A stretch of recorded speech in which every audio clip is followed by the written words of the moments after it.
Welcome to Norse Code, the #1 podcast for your Minnesota Vikings. I am your host and producer. My name is James Pagashnik. Thank you guys so much for listening.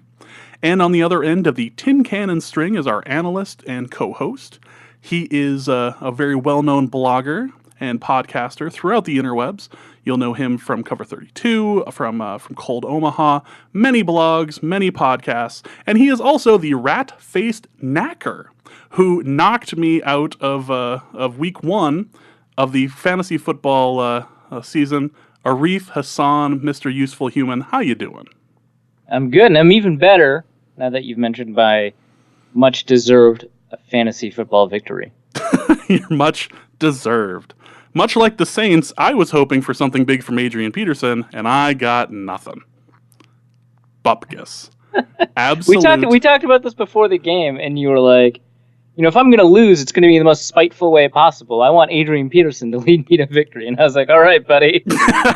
if that's the way you want to go, if that's the ship you want to go down on, then sure, we'll make that a thing. It'll be fine. What's the worst that can happen? 18 yards? Something like that?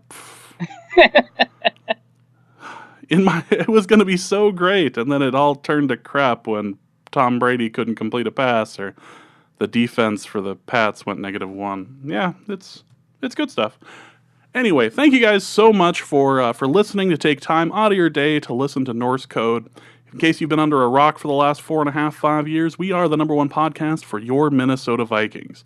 And once again, thank you to Rhyme Sayers Entertainment and Atmosphere for the promo for the opening song. Really do appreciate that. Definitely check out the Rhyme Sayers stuff. Definitely check out Atmosphere. We do appreciate you guys so very much. Sorry. If you do enjoy the podcast, if you like listening to us, there's a couple of different ways that you can proceed. If you'd like to help support us, you can go to patreon.com/Norse Code, and you can put in a donation there. It's a monthly donation, like a subscription based. You can put in anywhere from $1 to untold amounts of money. Most people do about $3.50 just to keep the Loch Ness Monster at bay, trying to keep the lights on here. So again, we appreciate that. You can also go to PayPal as well, and do paypal.me/Norse Code. That also goes directly to us. That's a one-time donation. But if you'd just like to help with the business end of things, and just not necessarily with money, but you just want to take a little bit of time and help us out, you can go to iTunes, you can log in. I know it's a hassle for 30 seconds to log in, but if you go into iTunes, you go to Norse Code Podcast, you can go in, write a 5-star review, tell us you like our reoccurring segments, tell us that we never answer your question in the mailbag. Just take a couple seconds, put in a review. We really do appreciate it. And we do have 2 new donors that we can talk about quickly. Also, if you are a previous donor and I have slaughtered your name and you know who you are, and I don't because I didn't pronounce your name right, if you would like me to re-say your name, if you'd like me to repronounce your name, send me something over Twitter. I will do my best to say it correctly, because if you're going to go out of your way to donate money to the show, you should at least have your name pronounced correctly on it. So, in the spirit of that, Zachary Troutman is keeping the Loch Ness Monster at bay. Thank you, Zachary, so much. And Jeremy Werner also donates via Patreon. Thank you guys so much. We really do appreciate it. If you hear value in this, please donate. Please spread the word of Norse Code. We also have the bumper stickers up for sale, and I even gave away a couple during the game on Monday night. So you can follow us on Twitter. You can do all of these things, but please keep supporting us. It is good to have a good team. We are really excited to be broadcasting this week, and we won. The headline should read that AP ineffective in loss, also Vikings win. Arif, we're 1-0. How the hell did that happen? Well, they played football real good, so that probably helped. That helps. The first thing I'd want to ask is, Sam Bradford, he's really, really effective right now. It helps that he has more than a couple seconds to complete a play, but he did really, really well. Yeah, no, absolutely. So, before the game, I was predicting the Vikings win, somewhat narrow, I think by 4 points, usually 24-20, and then beating the spread by like 8 points. And so, like, that was my prediction. So I thought the Vikings were going to win. A lot of people thought the Vikings were going to win. And I say beating the spread by 8 points. I'm still wrong about the spread. Beating the spread by 1 point. A lot of people thought the Vikings were going to win. You saw Pro Football Focus. Everybody but one person on their staff thought the Vikings were going to win. The ESPN had like 3 or 4 people thinking the Vikings were going to win, and yet I came away surprised with the victory. Yeah, right? and my looking at the game was just that typically the way that you beat the Saints is to outscore them, and our offense hasn't been built the last few years to outscore anybody. Our defense has been, but our offense hasn't been built to do that. So watching that happen was just a bit, you're taken aback a bit. Right, and if it had been a grinded out game, exchanging field goals, what's nice is that the team did well enough to win anyway. Like, the defense did a good job until the very end when they allowed a touchdown to Kobe Fleener, which I don't really count. It felt a lot like a garbage time touchdown to me. And certainly in that drive, the coverage was soft, so I'm not counting it. But the defense, I think, played well enough, especially in the red zone, that had it come to sort of like a defense grinded out, you feel kind of comfortable that the Vikings would win. Maybe you feel more comfortable if Kai Forbath didn't miss that extra point or whatever. But it didn't come down to that because, like you mentioned, Sam Bradford played out of his mind. The whole offense played lights out, especially after the second drive. I think those first 2 drives for the offense were pretty bad for most everyone all around. I mean, Diggs did well on the first drive, and Dalvin Cook, did what he could with the run blocking that he had, but he didn't have very good run blocking. I even thought the play calling was pretty poor. I'll talk about that in a second. The pass protection, I thought was a little shaky at first too. I saw there's a communication issue between Easton and Riley Reif early on a twist that I think that's going to be a persistent problem for the first couple of weeks. And I'll talk about that too. But that was nearly a pressure. Joe Berger nearly allowed a hit. Mike Remmers allowed a quarterback hit. No, that all happened kind of in the first 2 drives. And so, I was all of the stuff that, we were told to be concerned about by, stupid experts like me, those were coming true. And, Sam Bradford was playing too conservatively. And so it didn't look like the offense was going to open it up. And it didn't look like the offense was going to have a good night. And then they did. As soon as the third drive started, I think the third drive was the 3-play, 74-yard, just 3 explosive plays, one after the other. And just incredible catches, some really fantastic throws. And what's really nice is, and I think the takeaway that a lot of people are having from Sam Bradford's game kind of overrates his game. I'm okay with that. Like, I'm okay that everyone is like, he had a fantastic game when he really only had a really, really good game, right? Like, who cares what the difference is? But, I think that, he felt comfortable with everything that was happening. He really felt comfortable with the way the plays were designed. He felt comfortable with the pass protection that he was getting from the third drive on. And he knew that, with the ability to change plays at the line, that he could take advantage of sort of what he was seeing in front of him. And that he did, right? Like, he did a really good job attacking either the weaknesses in the coverages that they showed or the weaknesses in the matchups of the individual players that the Saints had. And being able to do one or the other is really powerful for a quarterback. And those are the kinds of things that tend to be persistent from game to game. So yeah, he managed pressure pretty well. I thought, there were times when his pressure management was, whatever. But at the same time, he had 7 plays under pressure. One of them was a sack. 5 of them were completions. He had a perfect passer rating under pressure according to Pro Football Focus. And I think that, some of that is kind of fluky and some of that's not. Some of that is just him playing really well. He played pretty well under pressure last year too. He was so often under pressure that it didn't look like he was playing as well as he was. If this is like the peak of Sam Bradford's career, if this is the best game he ever puts together, which thus far it is, no one's going to be upset. If he plays, pretty well for the rest of the year, we kind of know he can be pretty good. So that was nice. It was amazing to watch it was to Jarius Wright where he just threaded the needle in a very, very awkward position. Must have been like 4th play of the, or fourth drive of the game.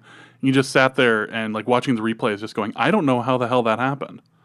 Like even Luke Inman was had retweeted something, like had showed like the video. He's just going, "I've watched this 1,000 times today. It still doesn't make any sense." Yeah, I mean, there's a lot of reasons it doesn't make sense. One of them was that not only was Jarius Wright not open at the point where Sam Bradford had made the decision to throw, but you physically, from that vantage point, can't see him. Like, you can't see Jarius Wright. And, like, you That was imagine like yourself in... that was like a football version of a trust fall there. Like, Yeah, right, exactly. Yeah, it's like, well, whatever. I know he's going to be there, probably. He just, like, threads this needle. I mean, well, if I can't see him, he must be there, because if he was anywhere else, I'd see him. So I'm going to throw it there. Like, he's probably over there. He's probably behind that defender. This will all end well. I'm having one of those days. yeah, I should negative space this whole thing. Well, if he's not anywhere else, he must be there. But, yeah, no, that was probably the best throw of the night.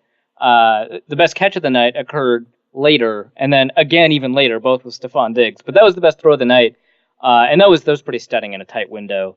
It required exactly the arm strength that Sam Bradford has. It required the timing and the trust that he had with Jarius Wright. It was really good to see, and that drive kind of just set the Vikings off, and they just kind of rolled over the Saints, both in the running game, which that took a while to get going, and in the passing game, which kind of after that second drive was just in fuego the entire time. The entire time, it was great, and the reason why it felt like this was why it was possible is because the offensive line held together. Despite never playing a game together, all of these guys played fairly well together. We did have a mailbag question to ask on this about the offensive line from Hunter on Twitter, who basically asked in the question, is it because of their play, like their play was good, or was this a lack of rush by the Saints? The Saints' revamped defense has a lot of hype. Are we more down on the Saints' defense or high on our own offensive line? Yeah, and the same person who asked this question asked another question kind of right before it. I'd seen a lot of hype for the Saints defense, and now I'm seeing a lot of people saying the Saints defense isn't that good. And, that can be frustrating as a fan of any football team where going into a game, this unit that your team is up against is doing really well, then you dominate against that unit, and now everyone's saying it's overrated.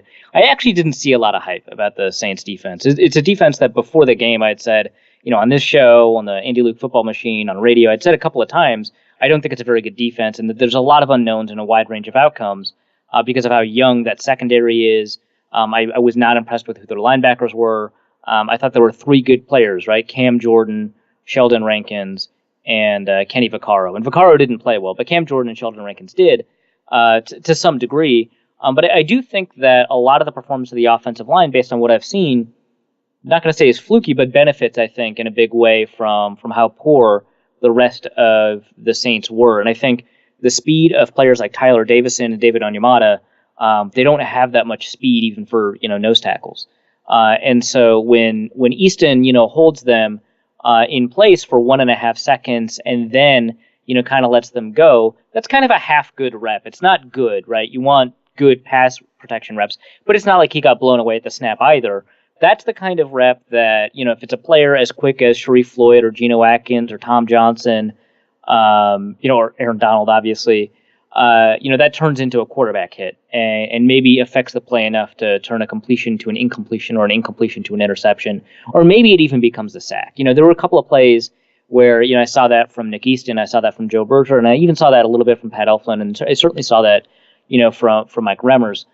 Plays where I think that if you had a faster player or a slightly more technically sound player, with the way the Vikings offensive line played wasn't, as good as I think the statistics bore out. Because I think, so Pro Football Focus said there were 7 plays under pressure for Sam Bradford, and 3 of those are the result of the offensive line, which is obviously really good for an offensive line.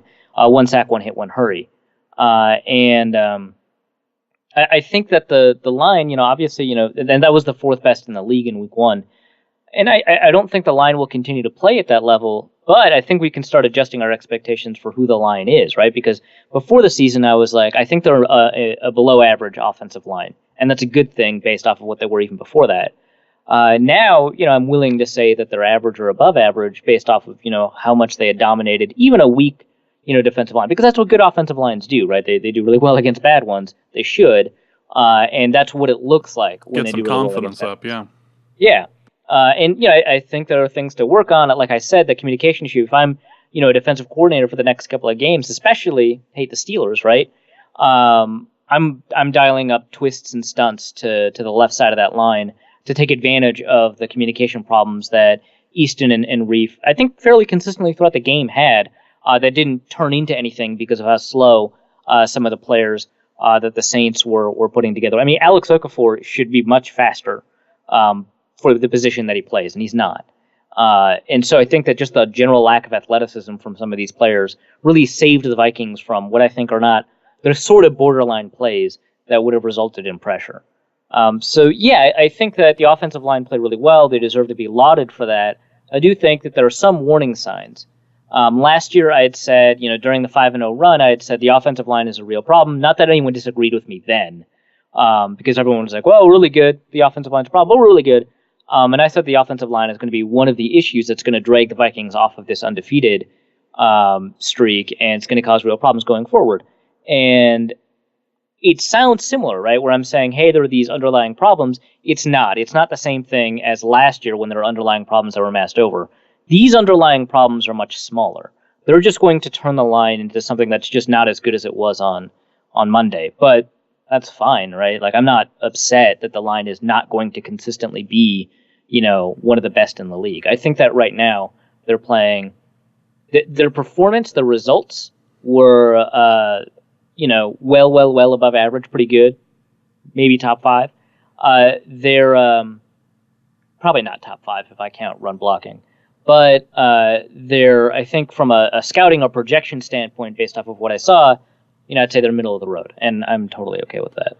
And speaking of run blocking, it was fun to see Dalvin Cook back there picking up some of these blocks and allowing, because we've been dealing with Adrian Peterson for years and his inability to complete a block or really not commit to it. So watching Dalvin Cook back there and completing these blocks and protecting Sam Bradford for the period of time he could, it was refreshing to see. This is different. This is new. Yeah, absolutely. And, a lot of times, the Vikings were saying that Dalvin Cook was improving a lot as a pass protector. And that he'd come in with a lot of knowledge because he comes from a pro-style system where the running back has to stay and block in pro-style blocking schemes, where he has to know what his assignment is and how his assignment can change based off of different looks. They were saying that he was learning a lot even from there, and that he was mastering his assignments really well. And I was thinking about that, and I was like, well, there's some, there's something there to be delved into in terms of what they didn't say, right? They didn't say that he was physically blocking players better. They were saying that he was picking up his assignments better. And his assignment pickup wasn't the issue at Florida State. It was, his ability to physically stop rushers. And that was kind of one of the weaknesses that they'd kind of put in a scouting report that a lot of people understood. Even the Vikings thought that he was not a very good pass protector when they drafted him. But not only has he proved them right about his ability to pick up those assignments really quickly, he's improved really massively from his time at Florida State to his time with the Vikings as somebody who physically has the ability to pass protect. And even in the preseason, we saw a couple of mistakes that I think were actually more assignment related than they were, blocking related. But, in this game, he was pass protecting really well, not only picking up his assignments, but actually stopping the rusher that he meant to stop.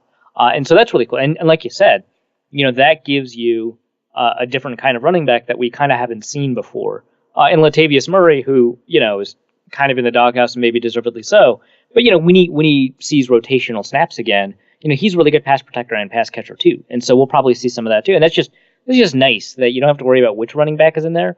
Because like with Matt Asiata, who had regressed as a blocker, Jerick McKinnon, who had a lot of problems, and Adrian Peterson, it was sad. And Jerick McKinnon was your best pass protector, and that's like not a good. That doesn't say good things about McKinnon. It says bad things about everybody else. Now, not only is McKinnon improved as a pass protector, but I'm like very comfortable with him being, like the worst one. So yeah, and what this really allows the Vikings to do, and just in general, what Dalvin's skill set allows the Vikings to do, is to line up information, and you don't have any idea what the Vikings are going to do on offense, and that's a great thing, right? Peterson is in shotgun. Refreshing. Right? Peterson's in shotgun. They're going to pass. He's going to stay into pass protect. It's not going to help. Peterson's under center. They're going to run and probably up the middle. It's not going to help. Dalvin Cook, he's in shotgun. He could run. He could pass protect. He could be a receiver. under center, he could run, he could pass protect, he could be a receiver. Just fantastic. Let's talk about Stephon Diggs for just a moment, and his attempt, very subtly, to become like the face of the franchise. He might not actually be human. He had a couple of amazing catches, including one that just about the defender just about took his head off on. Especially the one where Bradford. It wasn't such an amazing catch, but like an amazing play in that Bradford caught the Saints with their pants down and was just aching to snap the ball in that quick little pass to Diggs in the end zone where he had no one on him. Talk about Diggs for a little bit, and how many coming out parties can he have in 3 years? Right. It's like, and I know a lot of people were saying, finally we get, Stephon Diggs on a national stage so people can know who he is and how well he plays and how he can be, a top 10 receiver or even better than that, right? And you're right. It feels like we've had this conversation a couple of times now because Stephon Diggs has, had some of these stellar performances, singular standout performances that have been highlighted by the national media. But it hasn't stuck, and I think maybe this time it sticks, and so now he doesn't have to have any more coming out performances. But you're right. I think that he had some really standout catches in the game. The one right before the end zone where he got his teeth knocked in by Marcus Williams that would have been a targeting penalty in college, which maybe it would have been. I hate the targeting rule, so don't reference it if you're trying to make your case for why something shouldn't be allowed. But but yeah, the fact that he held on to the ball. It was just stunning that he could keep that and turn that into a catch. And honestly, that was an example of where the quarterback makes the right decision, places the ball in the exact right spot at the exact right timing, and it still requires so much of the receiver that the receiver makes the quarterback look good anyway. And Diggs just did this amazing job. So that's like one catch. There's the other catch in the end zone. Where, that's the one they had to review. Did he get both feet in? And definitively, he got both feet in. But just his adjustment on that catch, his ability to hold on to the ball through contact, and his ability to track that ball. He didn't have a ton of time. That was just, it was a phenomenal catch. Would have been the highlight of the night if it weren't for my favorite catch along the sideline. And this is a catch that I think demonstrates more of Diggs's overall capabilities as a receiver than I think any other single catch in his resume does. That's one of the reasons I like it so much. I think it's maybe the best catch I've ever seen. But maybe I'm biased. I'm a Vikings fan. Let's not undersell this. Yeah, right. Yeah, This may be Arif's favorite catch of all time. Yeah, and the thing about this is it requires, I think, a lot of advanced receiver technique as well as a lot of inherent natural talent. It needs both of those things, right? For him to be able to make the catch that he did. And I think actually this was not the best throw by Bradford. This is one of the instances, Adam Thielen extending like 2 feet above and behind himself to catch a ball. Another instance where the receivers made Bradford look, better than he was. And again, Bradford was amazing. But this is a catch that it looked like it was in Stephon Diggs' breadbasket, but it really wasn't until Diggs created the separation.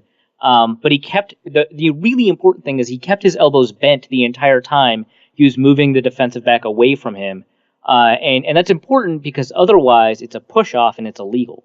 And so the fact that he was able to like create all this space and play physically, despite being forced to by rule play with less leverage than would be helpful, while snapping his eyes to the ball very late in the process.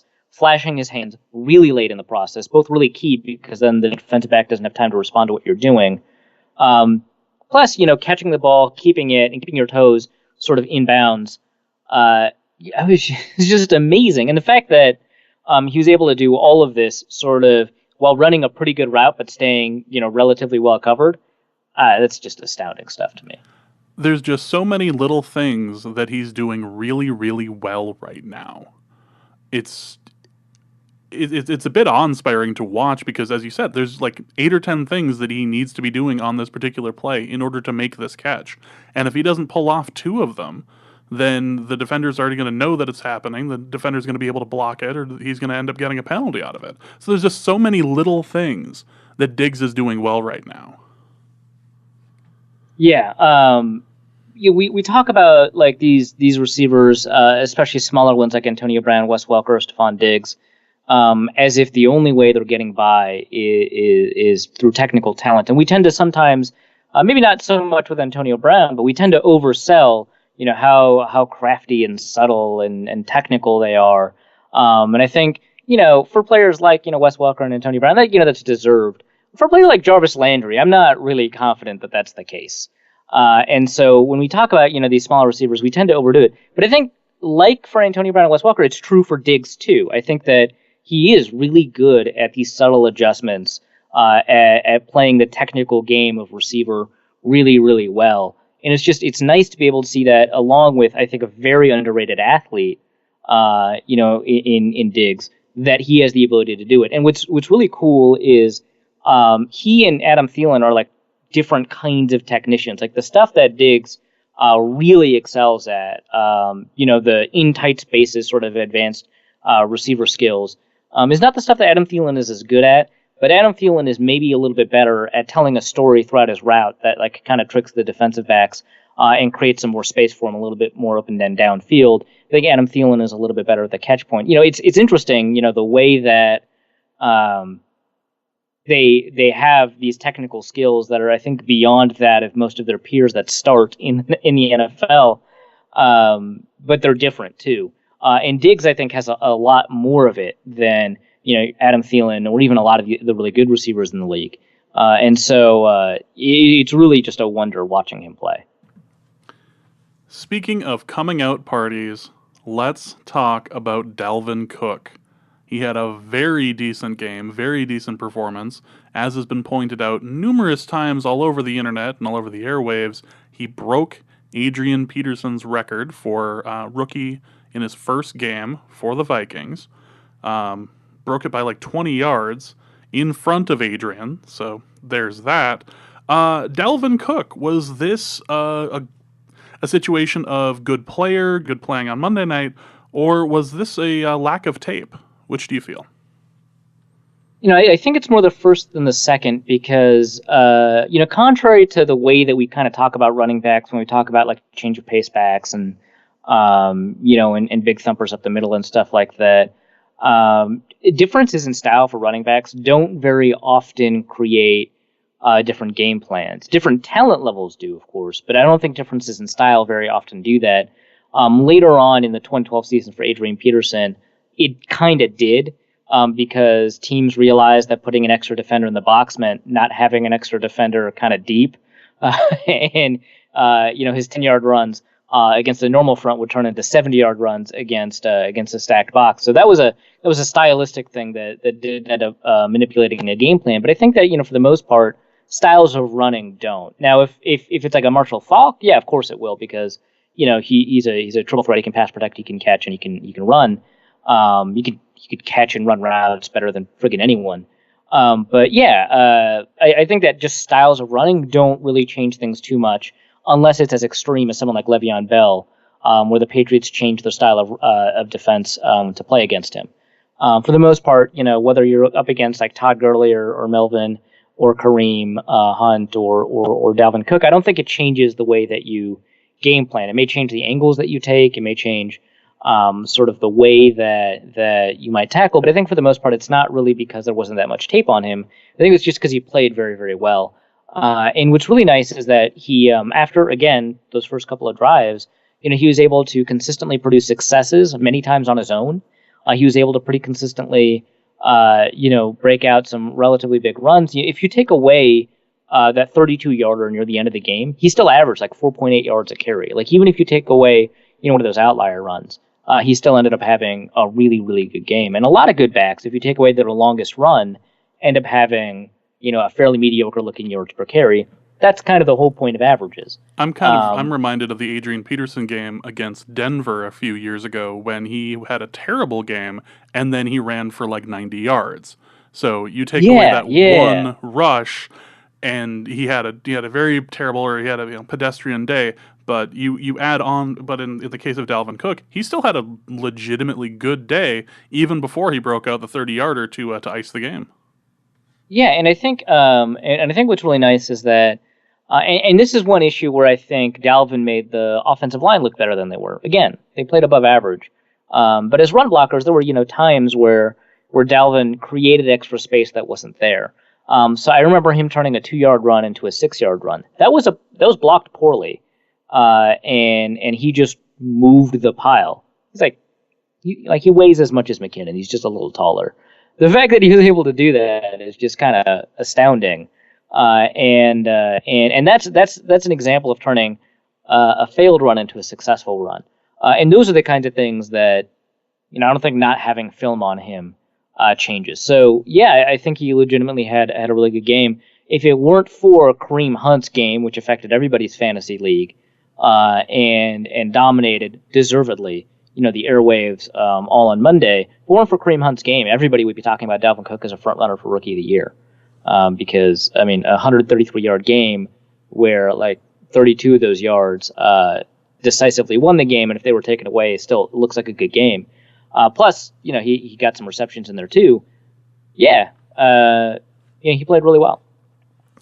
Okay, so we've spent the last 30 minutes talking about the Vikings offense, and we have yet to mention how the play of Adrian Peterson and the three-headed rushing attack of the Saints, well, we haven't talked about them fizzling out yet. So let's take a moment, take a deep breath, and let's talk about how we crushed the three-headed rushing attack, or rather how they gave up on it.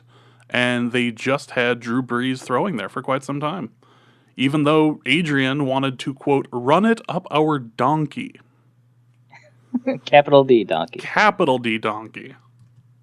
Yeah. So, it was great. Linval Joseph, I think he had a phenomenal game, penalty aside early on. And that was, I think, a big part of shutting down the rushing attack that encouraged the Saints to get away from it. Also the score differential also encouraged them to get away from it because they needed to score quickly. But in part, that was because, the Vikings have shut down that rushing game. So, a lot of that, I think, has to do with how well the defensive line played up front. Tom Johnson, I think, played better against the run than I had expected of him. Brian Robinson, when he kicked inside, did a really good job as a defensive tackle. And Everson Griffin, not a lot of people are talking about Everson Griffin's run defense, but Everson Griffin had actually a really good run defense game. I think in run stop rate, he was a top 5 defensive end in the NFL, and Daniil Hunter was right up there with him, playing really, really well in run defense. I know a lot of people were asking, where the hell was he? Well, he didn't play that much in the first drive, but he did end up playing against, I think he had 33 pass rushing snaps. He had a good number of running snaps. So it's not as if he was invisible. He just wasn't there initially. He had a really good run defense game too.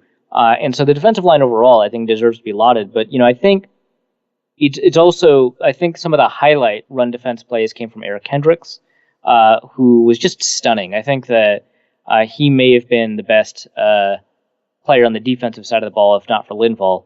And then Harrison Smith, it had a couple of, I think, standout moments in run defense. One near the goal line that, if it wasn't for him, it would have been a touchdown.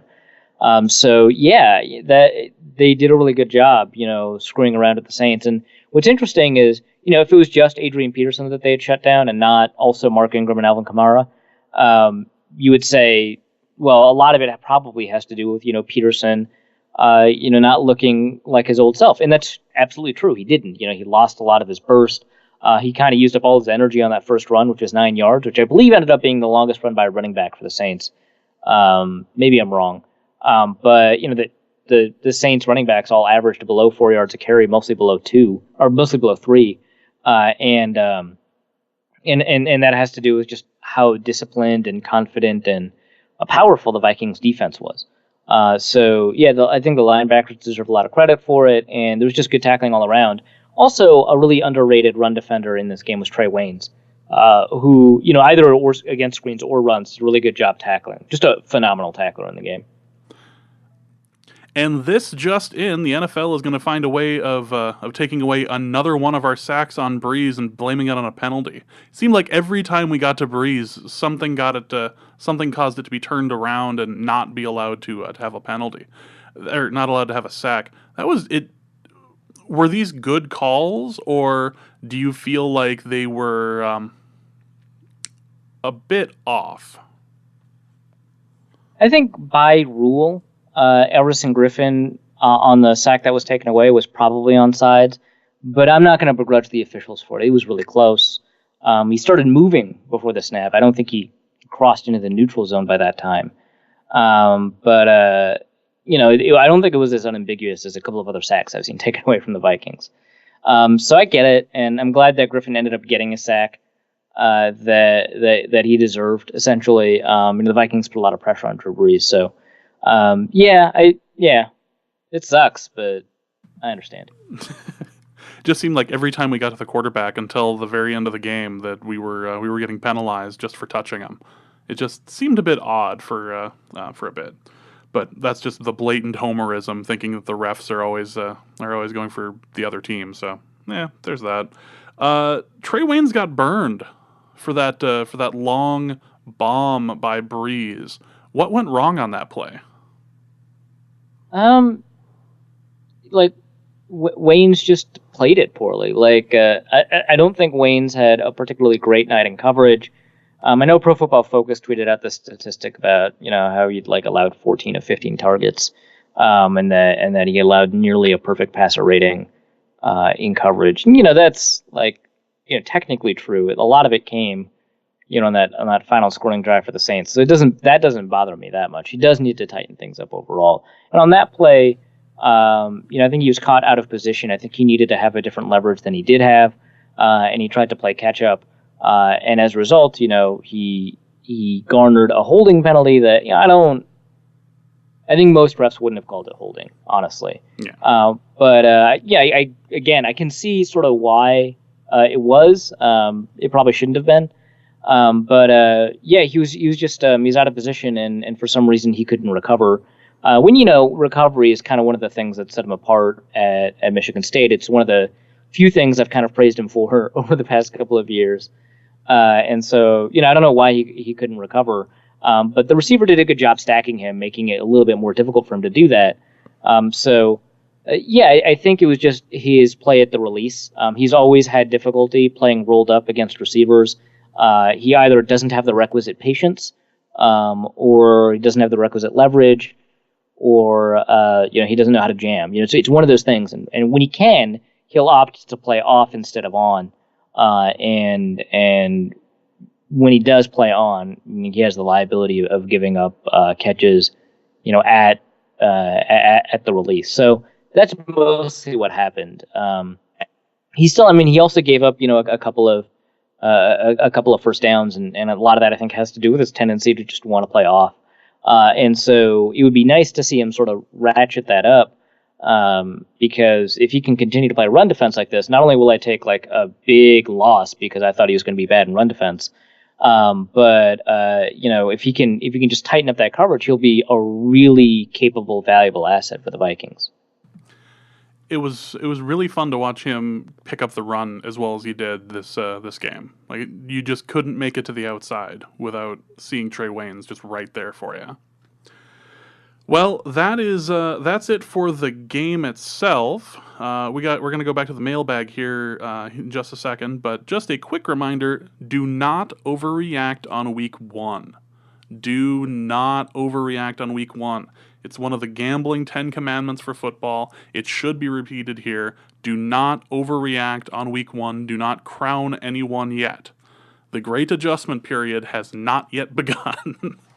We are on to Pittsburgh next, and that should be a real test. I'm really looking forward to seeing just how good we are with this offensive line and all that. But let's go to the mailbag. First question is from Jacob Korst, who asks, now that we've seen one game of Adrian Peterson, the Saint, any new predictions of how his season will go? I wouldn't be surprised if he doesn't remain a Saint for 17 weeks. I'm not so sure I'm going to take him at his word at what he had said on the sideline or the manner in which it was received by the coach. But his lack of versatility really runs in the opposite direction of how the Saints design their offense. It's an offense that's very good at creating matchup problems. It's an offense that's very good at kind of morphing to what's in front of them and attacking its weakness. They try to take advantage of the perception surrounding Adrian Peterson that he's not good at catching the ball, that he's not good at running routes, by a play action pass where they rolled out and Peterson was the only potential target, and it didn't work out because it turns out those perceptions are largely accurate. So yeah, I mean, if he's gonna continue to cause some problems on the sideline, and maybe I should take him at his word, and maybe I'm not being generous enough, but if he's continued to be what's the word they keep using for all these other players? Distraction. Yeah, if he's going to continue to be a distraction, and not in the media keeps talking about him sense, but like literally in the sense that he wants the ball and thinks he deserves it when it's like fairly clear that maybe he doesn't. Plus, he's not offering much as a runner. Plus, whenever he's on the field, there's only a limited number of things the offense can do, and he really restricts their capability. Then, I don't think he's going to last the whole season. The Saints knew this going into this game. Like this shouldn't come as any sort of surprise after I say the preseason. Adrian doesn't do a lot of playing in the preseason, but they knew what they had when they were getting him. They knew what they had when they were starting him. So this shouldn't come as any surprise to them. But boy, it didn't look right out there. And I personally wouldn't be surprised if he ends up doing what I thought he was going to do to begin with, which was not sign with a team and then sign on with somebody once people start getting hurt, like Arizona, for instance, who is going to lose their running back for 2 months. So it's tough to see him in this particular role because he is so ineffective. But maybe there is a team where he can go to once their running back is hurt that he will be useful. But he looked really out of place on that Saints line, and not just because he's in a new outfit or new uniform. His style just seemed off, just seemed way too different than the way the Saints are playing. Yeah, I mean, it's not as if there aren't offenses in the NFL that can be built around the way that he plays. There aren't any available openings for him in those offenses, but there are offenses, and so maybe he's kind of an outdated running back, but he's not so outdated that it doesn't make sense. That a style would eliminate him from any roster. It's just weird that the Saints were the only ones that wanted him. And theoretically, if they're willing to put down this money for him, they would know that, he's not as versatile or multi-capable as he is. And there are offenses that you think of as passing-centric offenses that still kind of run the ball like that, that are still okay being kind of one-dimensional with one back on the field. For example, I think that not that the Raiders need it, but they can operate like that and be just fine. Just as one example, I think the Rams might be another example where they don't need the running back to be as versatile as they are. So yeah, it's just weird that the Saints were the ones that did it. I don't know, man. It's also, I don't know what Adrian expected. It was pretty easy to predict that he'd get 3 to 7 carries a game. I did it. He had 6. I don't know why Adrian couldn't. Whatever. Right up the donkey. Right square up the donkey. Darn shame. Next question is from Don from Ohio, the former Hoodie, who asks, can Treadwell get 40 receptions this season after we saw in pass distribution last night and Floyd coming back in 3 games? Yeah, I don't know that he can, and I don't want to be well, he got 1 this game, so he's projected to get 16. But he you're trying not to be a dick about it. Okay. Yeah, no, I mean, it's also not the hallmark of the best analysis in the world. I mean, he got open on a couple of other passes that he didn't get targeted on. But it's pretty clear he's not in their primary plans, and I think that Michael Floyd probably will be the third receiver when he comes back. And so his opportunities to prove himself, there's going to be 4 games for that. He's already used one of them, and he didn't, and maybe that's his fault, maybe that's Sam Bradford's fault, maybe that's Pat Shurmur's fault. Whatever it is, I don't think he'll end up getting 40 because I think Michael Floyd will start cutting into those snaps a lot, and I don't think he'll, because what he needs 39 and 15 games. That's was it 2.5 a game? I don't know. I don't think he can do it. It would be impressive if he did. It would be impressive if he did. But the next question from Don from Ohio is, I have to work 60 hours next week, looking for a surefire crock pot / pressure cooker meal, which can last me 2 to 3 days. I've got one. Do you have one? Yeah, I mean, they're not hard. Not going to tell you, but we do have them, and that's what's important. No, I mean, you just get like a thick cut of meat, just real thick, and probably like I like to go with roast beef because thicker the better. Beef tongue is what he's talking about here. Just the thicker, the better. Beef tongue, by the way. With a pressure cooker, it's a little bit different because the pressure accelerates cooking time in a way that I think does a better job tenderizing meats like beef tongue. But if you've got a slow cooker or a crock pot, then or even better, a multi-cooker, which could be both a pressure cooker and a slow cooker. I would just take like a couple pounds of roast beef, put it in there, have a thermometer just stuck in there with a timer attached to it that when it hits medium rare, you're done. So you just sear the outside of the beef, put it in the crock pot, throw in a little bit of beef broth or wine or both, carrots, potatoes, onions, and you're good. You can throw in, obviously salt the beef, always salt food. But like you can throw in additional spices if you want. You don't need to; it'll taste good. The quick version of this is, for mine anyway, is 2 pounds of chicken breast, as plain as you can, a small container of salsa, and a container of barbecue sauce. Mix it in there and leave it alone on for about 8 hours on slow or on low, and that should be just fine once you shred it after it's done. That will be delicious, and you should have enough, unless you're wanting to eat it all at once. You should have enough for about a day or so. I make a really great brisket in a slow cooker. Like I end up putting the brisket in, make sure there's some dark beer in there after tossing enough little ingredients, maybe some Frank's hot sauce on it as well to kind of spice it up a bit, and let that go for several hours on slow and low, and just enjoy it, and enjoy the fact that your house smells amazing. But the fact that it was like 93 out today, it's probably not brisket weather right now. But I will say I want it to be so badly.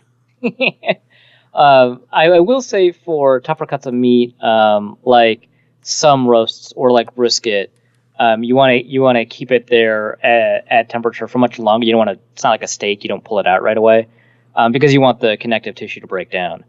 So slow and low for like a brisket for like 6 to 8 hours is just delicious. After 8 hours, I think it can become tough again. Yeah. But whatever. Yeah, it loses something after a couple of hours there. It's just not the same. So if you try to keep that between 6 and 8, you should be golden. Next question is from the Andy Carlson, who asks, is a hamburger a sandwich? Yes. I actually don't see how it couldn't be. If you were looking at it saying that a hamburger is really only a hamburger if it's on a bun, instead of if it's not on a bun, it's just on bread, then it's a patty melt. Even if you were going in that direction, I would still say that there are certain sandwiches that have specific bread, in which case they are still a sandwich. So I am also on team sandwich here. Yeah. Also, how will teams counter Schirmer's use of mesh concepts? Good question. Low collision crossers. If you've got linebackers that are quick enough, and a lot of teams do nowadays, or you've got safeties that are mean enough, a lot of teams have those too, you'll either stand in the way and let them pick themselves, or you're prepared to allow a couple of catches and rock them at those catches just to screw with them. Another way, and that like kind of scares teams away from it for a while. Evidently, Sam Bradford is like okay throwing a hospital ball, so who knows how much trouble he'll put Diggs in. But another good way to do it, another really good way to do it, and we may actually see it against Pittsburgh, the people who invented this very defensive concept, is the zone blitz. And the zone blitz includes a lineman dropping into coverage. Technically, it doesn't have to. It's just any blitz with a zone concept behind it. It just so happens that most blitzes with zone concepts behind them also include a lineman dropping into coverage playing zone. And so you'll put, a defensive tackle, maybe a defensive end, usually a defensive tackle, or interior defensive player, I should say, into coverage and blitz somebody else to go up the middle. The whole point of this pressure package idea was to create what's called safe pressure. That's what Dick LeBeau called it when he pioneered the concept. And so typically quarterbacks will throw into the vacancy created by a blitz. They'll throw into the blitz because that place is going to be open. But the whole point of the zone blitz package is, and a lot of times that's going to be, one of those blitzing linebackers up the middle, and that's when you start hitting, those meshes and crossers. And that's when your defensive tackle will drop into coverage and grab, an interception and try to run in a fat guy touchdown. And it's really effective at doing that. And so quarterbacks who diagnose blitzes really quickly, but don't understand maybe what the signs of a lineman dropping into coverage are really susceptible to that. It's also just really, really good at dealing with crossers designed to attack blitzing linebacker teams. So I think that's another way, and we're probably going to see that next week. But I don't know. The crosser is just a really good play. Like, I'm kind of surprised it didn't happen more often last year and the year before, because Teddy was really good at them. But it's also just like a good play. Finally, like one final thing that you can do is trap coverages. Most trap coverages have the outside cornerback pretend like they're in man and then drop underneath to take away an outbreaking route. But a disguised coverage that kind of operates like the inverse of that is you can have a cornerback operate as if they're in man coverage and then drop into the hook curl area where a safety drops into the area vacated by that cornerback. And that'll put them in a position to disrupt or intercept the ball too. So there's a couple of ways to do it. Usually they involve some form of trickery, but sometimes it's just having a fast, mean dude. When you said one more thing you can do, my only thought is we have another recipe for the crock pot thing. So I was mentally prepared for you just to go back to that question and be like, oh, by the way, I know I've just been talking football for a second, but I thought of another way you could slow cook meat. Oxtail, by the way, in crock pot? Oh my God, you should do that. That is... Ignore everything we've said.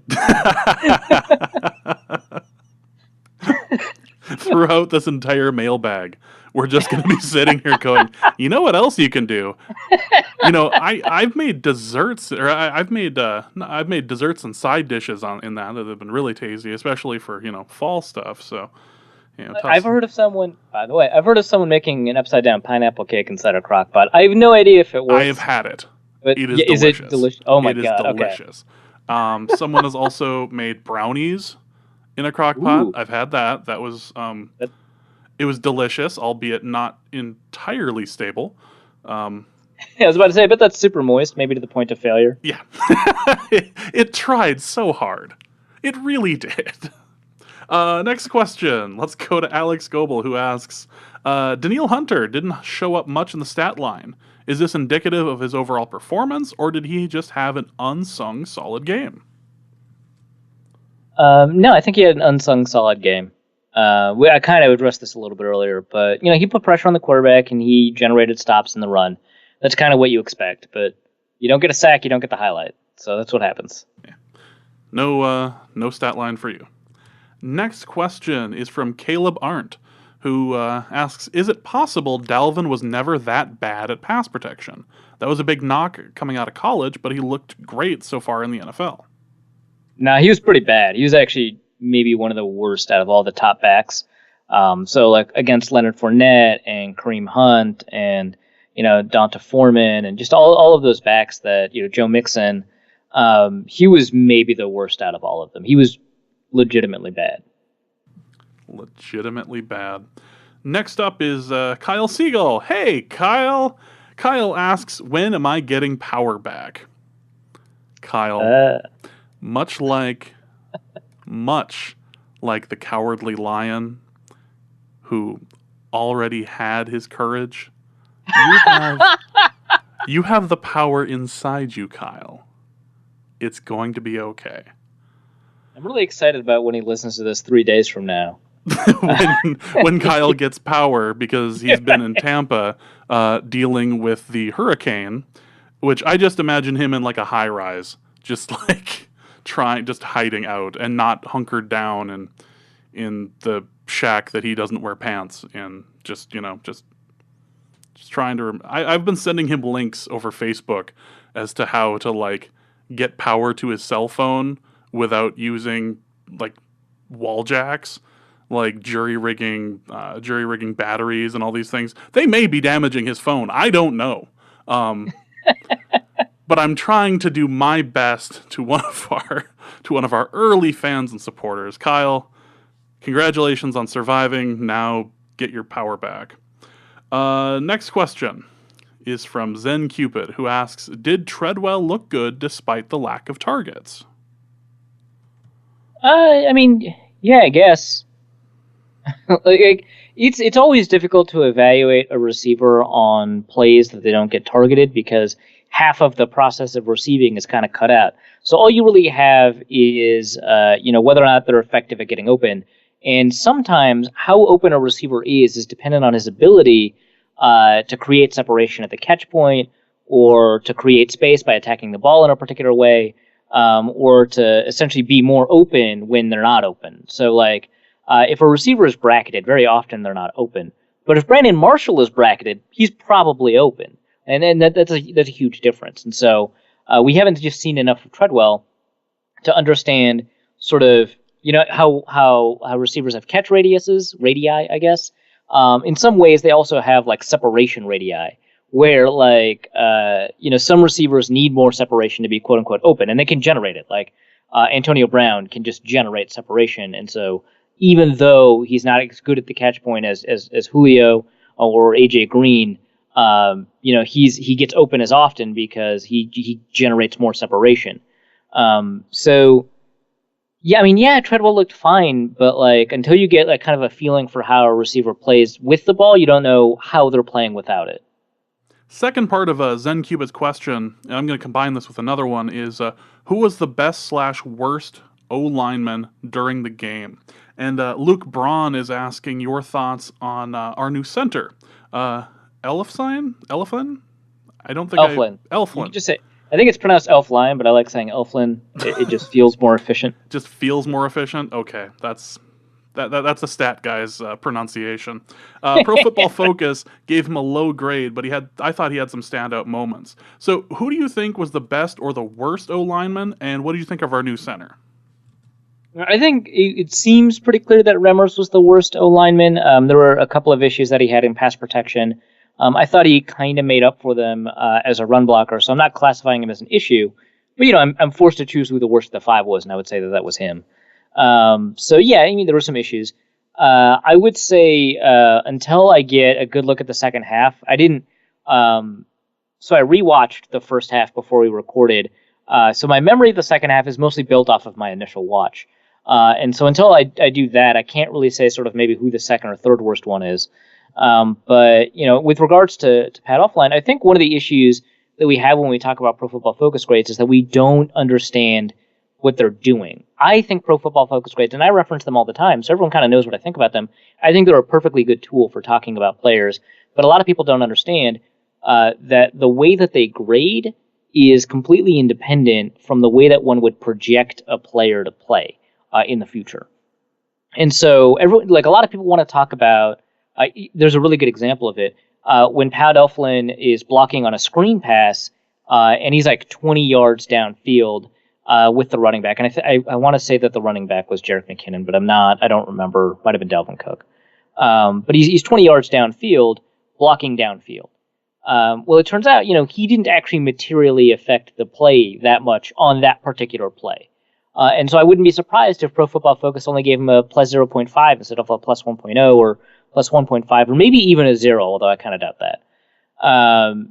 He didn't materially affect the play that much. So his grade doesn't benefit from the fact that he didn't impact the result of the play. But everyone watching, including the guys who grade, know, based off of what they see, that this is a trait that translates well and would be part of what you would call a good game. So that's one issue, I think, that when people talk about PFF grades versus kind of what they see, That's one issue. Another one is that they tend to, just in general, people tend to overvalue good plays and undervalue bad plays unless it's like a cornerback. And so if you pancake someone, that is not a materially different outcome than if you just stop them from getting to the ball.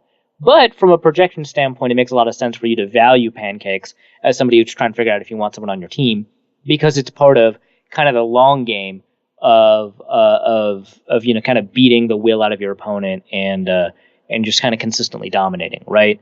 And so that happened too, where Elfland completely dominated a rep, where if he hadn't dominated it but still prevented pressure, he probably would have gotten the same grade. He also made a couple of mistakes. When we talk about how Dalvin Cook created extra yards that weren't there, that has to be because of somebody.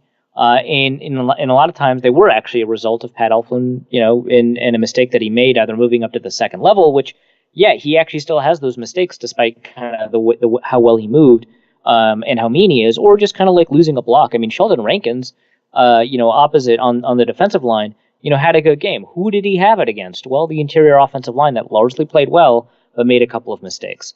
And so I think that Elflein had a better game than, what PFF's grade is, but I don't think that it's really an indictment of PFF's grading system so much as another examination of the way that they grade things. And so, yeah, I think that he had a fine game. And in pass protection, I asked PFF sort of who gave up the sack, who gave up the hit, who gave up the hurry. And let's see, Remmers, I think, gave up the sack. I'm going to pull up this email real quick, actually, because, I emailed them. And we're tight. It's a thing. You guys, right. You follow each other. You followed them back. I mean, yeah, right. Arif will not follow you back unless you're Pro Football Focus. Just get that DM from PFF. So you're going to follow back or what? Yeah, so Pat Elflein allowed the hit, and I was wrong. Remmers allowed the hurry. Joe Berger allowed the sack. So Pat Elflein allowed the hit, and so that's a pressure that he gave up, and that's 35 snaps. It's not bad, but it's one of the things to consider. So yeah, he had a fine game. Probably played better than his grade, but that doesn't absolve him of some of the mistakes that were made. Who do you think was the best player on the O-line? Riley Reif, by far. Riley Reif? Yeah, he played lights out. So not only did he not allow pressure, he didn't give up the appearance of pressure, which is what I was talking about earlier in the podcast, where Easton was playing. Because Easton, according to Pro Football Focus, didn't give up a pressure either, but he gave up a lot of plays that I think if there were different players would be a pressure. But Riley Reif didn't even do that. He did a great job there, and then he was also really, really good as a run blocker. So he's by far the best pass protector, and they could leave him on an island and they'd be fine. He's currently playing better for the Vikings than he did for the Lions, which is cool. Free agents who play better for their new team is always a nice bonus. But he also was really, really good as a run blocker. All right, next question is from Rich Snowden, who asks, who is most likely to be most improved next week, and who is likely to regress? So one of the issues that I have with the word regress, and I used it earlier in the podcast too, is the way that sports people talk about the word regression and the way the statistics people talk about regression is like different. And so very often I'll talk about players regressing, and I mean that as a positive thing because they're regressing to the mean, to average, to their average. And we say regress is the opposite of progress, which is a fairly reasonable interpretation too when we talk about sports. And so, yeah, I guess some players will regress. But it's just I just wanted to say that because sometimes it's weird to use it that way. But who's most likely to not play up to the level of performance that they had in the Saints game? Probably everybody. I don't think this is a 16-0 team, and they kind of played like one. The offense was lights out. The defense was maybe one of the better defensive performances we've seen against a Hall of Fame quality quarterback and some pretty good receivers. So everybody, but specifically the people I think who have the most to lose and are most likely to fall from that level of performance. Probably players like Mike Remmers, who, again, was maybe the worst offensive lineman, but still played pretty well. He has kind of a lot further to fall and more capability, I think, to lose that level of talent. That's, I think, maybe one example. And that's kind of a negative example because he'll fall to below average. Thielen, I think, also has a good chance to regress, but it's not going to be. He's still going to be a top 15 receiver if he does. So I don't really want to use that as an answer. But yeah, I want to say Remmers, and then maybe defensively, Mack, who had a pretty good game, Mackenzie Alexander. But like the Vikings clearly don't trust him, and for like a pretty good reason. So him, if he ends up playing that much over the course of the season, Tremaine Brock is going to get healthy, so maybe he won't get much opportunity. But Mac had a good game, and maybe that's not going to hold up. I don't know what you're talking about. We are a 16-0 team. Bring on Alabama. Bring on NDSU. We're going to take them out. Actually, we shouldn't say NDSU because that never goes well for a team going against NDSU. Despite what we think of Carson Wentz. My James Madison Dukes played real well against NDSU last year. Your James Madison Dukes. Been a lifelong fan since like December of 2016. Do you have the jersey yet? Have they provided that for you? I did enjoy the tweet that I tweeted as a part of the Norse Code DN Twitter feed about when the timeline is being positive about Carson Wentz and you just in the storm. Like, no, see, he's still terrible as he's like getting blown away like so many news anchors in a hurricane. And I saw the whole video. Oh my god, it's so funny because he struggles to open the door or whatever, but like even though there's clearly a lot of wind when he's getting out, it's still like a huge sea change as soon as he physically steps out. He just gets blown back. If he ever finds himself like in a bit of safety, he's gonna end up with like the bends or something, just like not able to function. All right, next question is from Mitchell Kane, who asks, "How well do you think Sam Bradford will be able to stick to deep ball football for the rest of the season?"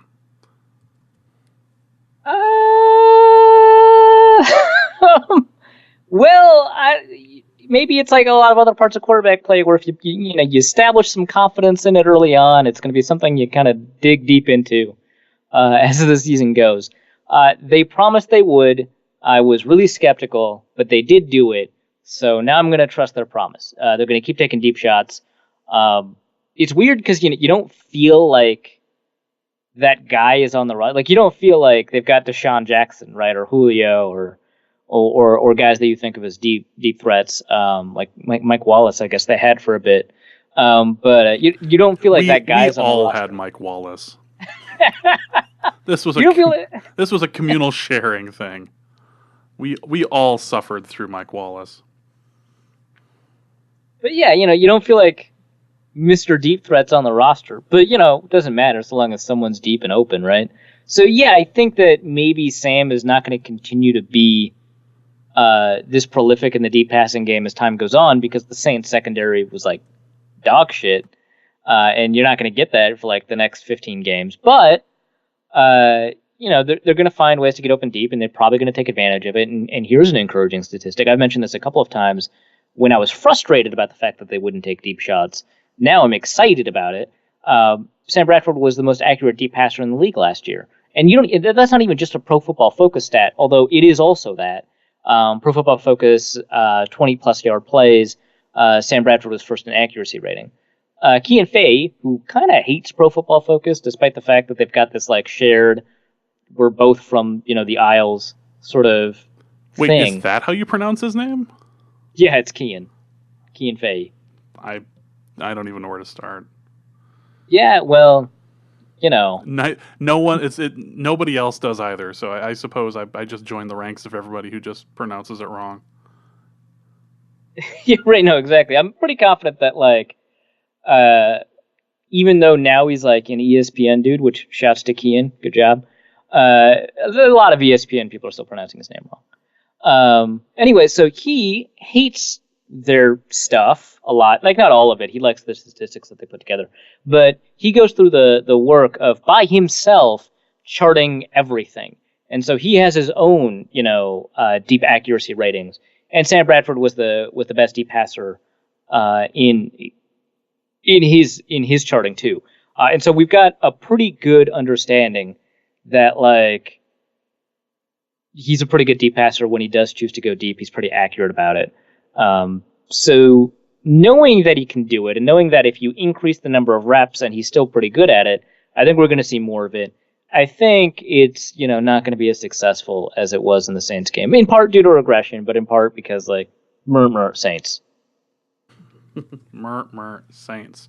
Ben Johnson asks, how different did the O scheme and playmaking look compared to last year? Well, a lot. So you even didn't a know lot what of we were doing. The moment we walked up, you didn't know what we were doing, how we were lining up. We could go crazy. We could just run backwards. We can just start punting on second down. You don't know. These Vikings are I'm just imagining Gruden watching us punt on second down. These Vikings are being real unconventional out here. I like the gumption out there by that new punter over there. But yeah, it looked a lot different from kind of a lot of perspectives. So if you take a look at the dropbacks, Sam Bradford was dropping back shorter, even on the deep throws. Sometimes there were 5-step drops, not. It's not like the Cardinals, the 7-step drops, or like the Teddy Bridgewater, North Turner era with the 7-step drops. It was a quicker passing game, but it kind of strode the line in the quicker passing game between the second half of last year and kind of the hellscape of the quickness of the passing game in 2015. This is like a happy medium, which was really significant. And I think we saw a lot of the stuff that, and Andy's mentioned this, and I think Hoodie's mentioned this too. So Don from Ohio. Something Shermer has liked a lot, especially you see it in Cleveland and you saw it in St. Louis, are these crossers.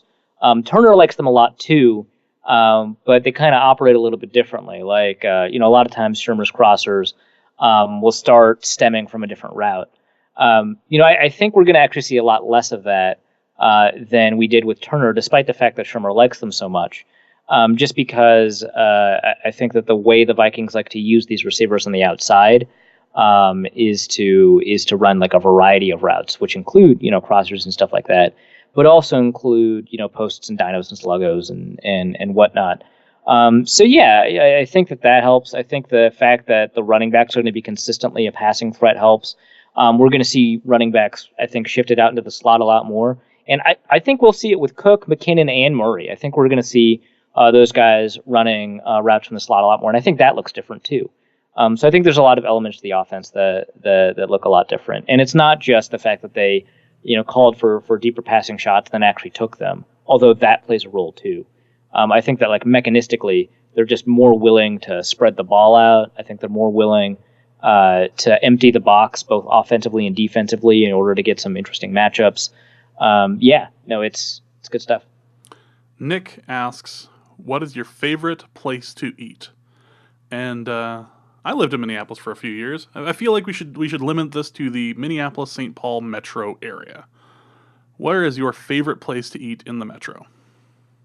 So I don't know if I mentioned it on this podcast, but when I came back from Mankato very briefly, when the Vikings, had their 2 days of player rest or day and a half of player rest, Chelsea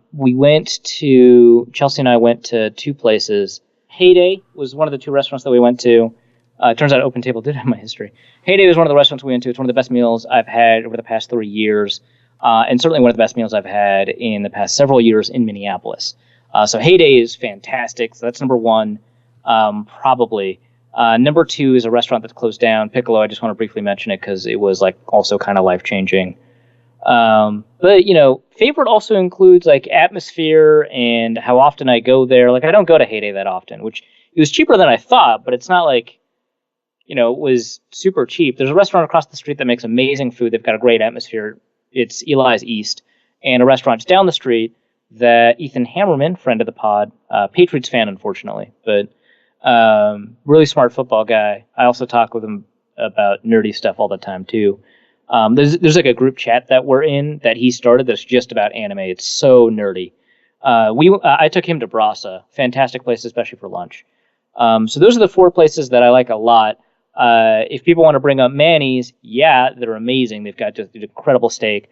Fogo de Chao, I think, is actually kind of underrated just because it feels a little, I don't want to say rubber stamped or franchisey because it doesn't, but it feels a little corporate. I don't really care. It's delicious. They serve you food on a steak, on a literal metal steak. A sword. Let's just call it a sword. And they slice it off the sword and feed it to you. And maybe you feel like that's a gimmick, but then the food is just like delectable. And the salad bar, if it wasn't delicious, it would be gimmicky. But as it turns out, yeah, it's just delicious. And also the salad bar, which you never mention in restaurants, one of the best salad bars ever. You could go there, only eat at the salad bar, and be fully, completely satisfied. So delicious. This is where I go ham on Eddington's endless breadsticks. Just be like, yeah, you can tell he used to work on the Skyway. Nothing but Eddington's. Nothing but Eddington's. Eddington's or die. I'm a big fan of Manny's. I tend to go through once, either for brunch or for dinner, whenever I come through, which is not as often as I would like anymore. But I usually make it through at least once, and God, is it still delicious. You know, I used to really enjoy when I was down there, and I believe there's at least one left. Chatterbox. Chatterbox is good. I used to take friends from out of town to Chatterbox all the time when I lived in St. Paul, over to the Highland Park location, but that's since closed because of the atmosphere, because they'd have their own beer, because it would be just a cool place to show people off. Like, hey, you don't have this where you're from. Let's take advantage. Let's pop over, order some amazing build your own mac and cheese and the crazy ass quesadillas, and let's just play Sega for 2 hours. let's just play NBA Jam and see if you can remember all of the codes in order to do the cross court jams. Like, let's just spend an afternoon there. And I can't count the number of times that I spent between classes just going down there with my younger brother while I was living down there. So no, I believe there's still one open. I used to go to Chatterbox every once in a while. Is 112 Eatery still a thing? I used to frequent that when I was going to school in downtown Minneapolis.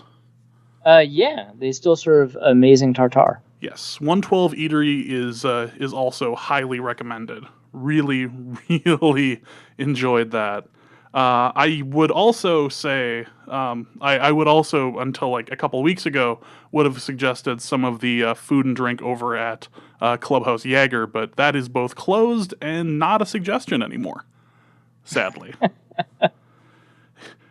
You give money to the head of the KKK one time, and just everybody... one time, and your whole staff quits, you lose your DJ night, people start just, not wanting to give you any sort of money at all. It's crazy. Final question, and I've lost the name for this one, so apologies, but favorite podcasts that are non-Viking oriented? So get political for a second. I don't. This is where Arif shills. I wasn't going to talk about Wildlife Podcast, which, by the way, at Wildlife Podcast. But I don't listen to a lot of sports podcasts anyway. Because I follow a lot of these guys, and they tend to. You're on enough of them. I'm on enough of them, and I talk to them, and they say basically the stuff that's going to end up on their podcast anyway, which I try not to do. I try to keep content exclusive to podcasts. I like for sports podcasts, I do like listening to the PFF ones because they do explain sort of the discrepancies and they talk about it a lot. But for non-sports, politics, NPR politics, which is fairly neutral. I mean, they've gotten a little bit more that Trump guy, huh? But they're fairly good about being nonpartisan. Although it's NPR, so people just are not going to believe you when you say it's nonpartisan. I just think over the past couple of months, maybe they haven't been. I'm totally okay with that. Pod Save America is maybe one of my favorite politics podcasts.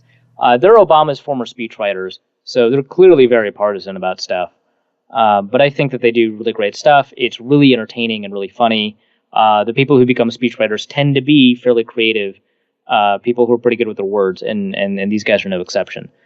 So those are maybe my two favorite podcasts. Other than that, 99% Invisible, it's not political, right? It's a really good podcast about design, super fun. And then there's one that's a lot like it, but only for sound, called 20,000 Hertz, which is a podcast about the different sounds that we hear in our daily lives, or unique sounds that are like specific to like a location or a time or something. It's a really good podcast.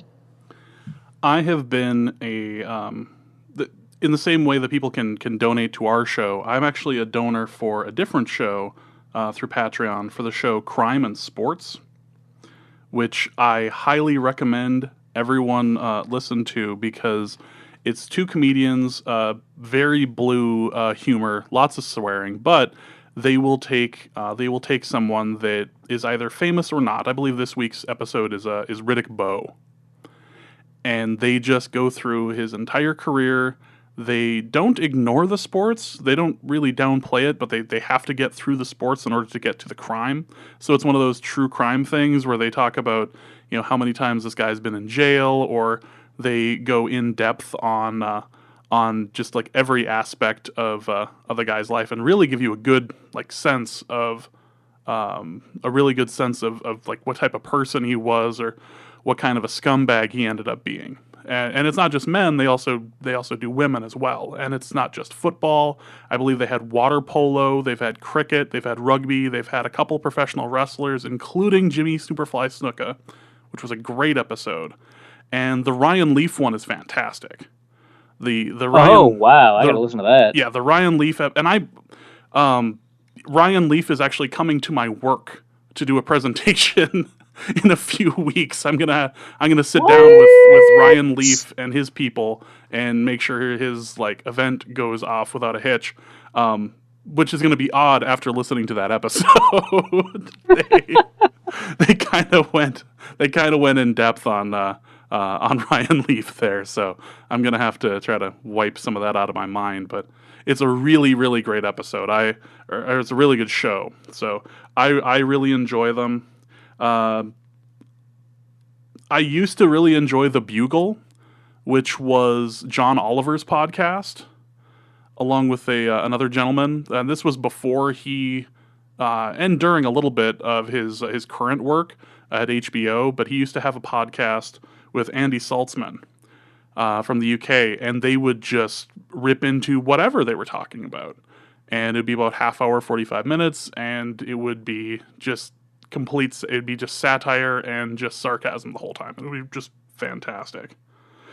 Does John Hodgman still have a podcast? Because when I last listened to it, it was really good. John Hodgman. I'd have to check, but I don't know if he still does. But man, does he look weird. It's just... he just embraced that full weird thing, didn't he? Judge John Hodgman is still a thing. That is still a podcast. All right. But I bet it's good. Still just so weird. And I also have been listening to Radio Drama Revival because I am in the process of creating a new show, a new podcast with a bunch of people here in North Dakota, Minnesota, and then across the country. Some friends are helping me write it, and we're doing a 20s, 30s style radio drama. And we're going to be trying to pump out episodes of that weekly and then do whole sets. But there's so much work involved with writing scripts and figuring out history and making the stories both believable and well written. And there's a lot of college degrees on this one. I have a lot of excellent people helping me with writing it, and I'm just producing and directing and trying to organize the chaos. But I've been listening to that because it gives ideas as to what other people are doing with radio drama, because radio drama isn't dead and it's alive and well. And this particular podcast has been around for 10 years. So there's just this wealth of introducing you to one episode or 3 episodes in a single episode where they're talking about all of this, how they did it, and then they actually preview the entire episode.